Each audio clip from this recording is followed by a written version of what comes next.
What's going on, everyone? Razor MP here. Welcome back to the channel. Now, before we dive in, a quick shout out to all my membership subscribers. You guys make this channel possible. And of course, big thanks to Scottsdale Tactical for backing the content as well. You can find my full gear list and support links at www.razormp.com.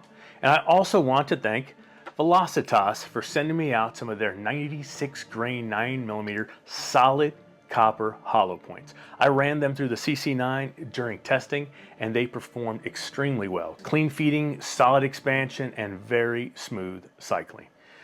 And just to stay within YouTube's guidelines, this video is for educational and review purposes only.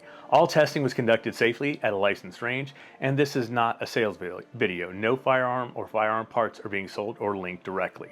Now let's get into it. Today we're looking at the HK CC9, and this one's finished in the flat dark earth, brand new, just released. This is HK's smallest double stack pistol to date, and it's built with concealed carry in mind, but without compromising on HK's legendary reliability and shootability. Real quick, just so we're clear, I don't have any ties to HK marketing or anyone at the company. All the data and specs I'm referencing in this video came directly from the HK USA website or the owner's manual. Now, my pistol came with two 10-round magazines. One is a flush fit and the other has a kind of a pinky extension on it. That pinky extension does help a bit with grip, but with my medium to large hands, my pinky just barely stays fully on this pistol. It's not quite enough real estate for me to feel fully locked in. I also picked up a 12-round extended magazine separately for flexibility. That hasn't arrived yet. I'll let you know how that works out. The materials here are classic HK. Cold hammer forged cannon grade steel barrel and a DLC coated slide for increased durability.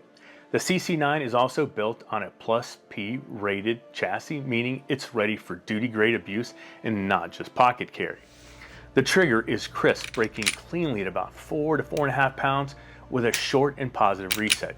It's surprisingly refined for a compact pistol, and HK designed the length of pull to match that of the full-size VP9, so you're getting a full-size handling in a much more concealable package. It also features this modular grip system with interchangeable back straps. I'll talk a little bit more about some of the drawbacks to that a little bit later. Letting you customize the fit. While it's not a true FCU-based modular system like the P320 or 365, there's enough adjustability here to dial it into your hand. Now let's talk shootability, and this is where the CC9 really impressed me. Even though it's a small frame pistol, recoil is ridiculously manageable and the feedback is very controlled. It shoots incredibly fast and stays on target. I installed a 6-hour Romeo X enclosed emitter, which mounts directly to the frame thanks to the CC9's optic ready design. It locks in perfectly and gives you a crisp, consistent sight picture. That said, with the factory installed iron sights, I don't really have the capacity to co-witness through the optic window. So if that's a priority for you, you're likely going to need to upgrade to taller iron sights.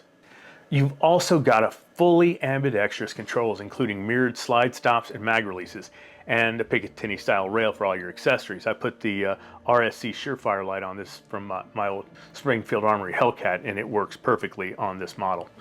So one thing I want to highlight though, the external controls on this pistol are very smooth and low profile, which helps maximize concealability and avoid snagging when you draw, but that does come at a cost. The controls require a bit more effort to manipulate because they're so smooth, especially under stress. It's not a deal breaker, just something to train with and to be aware of when you have this. As far as carry comfort goes, the CC9 disappears under a shirt.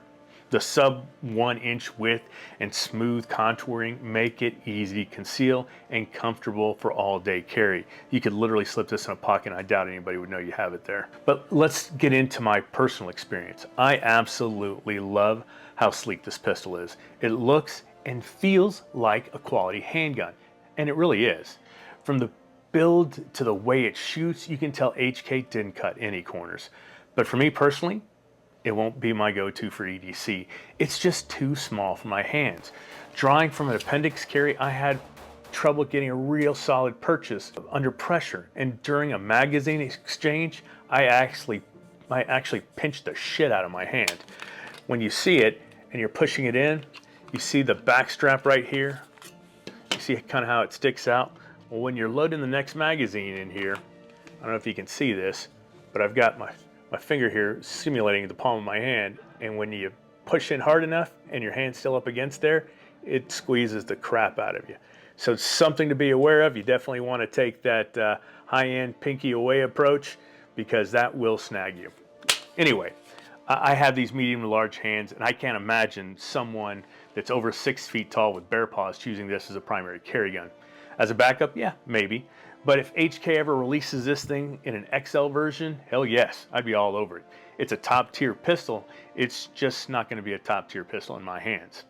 And since we're talking concealed carry, let's do a quick comparison against the P365, which is probably the CC9's most comparable rival. The P365 comes in at 5.8 inches, while the CC9 stretches slightly longer at 6.03 inches, but they're both incredibly slim and both run 10 and 12 round double stack mags. Where HK pulls ahead for me is how the gun handles.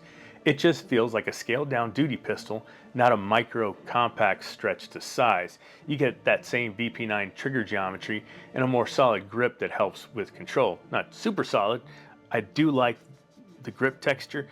Could use a little bit more on the upper part, but it is about the best you're going to get in this size. And as always with the HK, they don't skip on the durability testing. The CC9 was put through over 750,000 rounds during development, plus the sand, dust, and mud torture tests. So yeah, it's built for that one day you hope never happens, but tough enough for every day as well. Bottom line, the HK CC9 is compact without compromise. It's accurate, easy to shoot, reliable as hell, and loaded with features for the modern concealed carrier, especially in this cool flat dark earth. Thing just checks a lot of boxes for me. That said, I've got a question for you. Should I run this up against other pistols like the P365, maybe the IWI Masada Slim and the FN Reflex? Would you want to see a head-to-head comparison? If so, let me know down in the comments. Now, if you've already put rounds through the CC9 or any of the others, I'd like to hear what you think as well. And don't forget to like, comment, and subscribe. Just go ahead and hit that button right there. I do appreciate it. Helps the channel a lot. Anyway, as always, I'll see you on the high ground or in the next video. Razor MP out.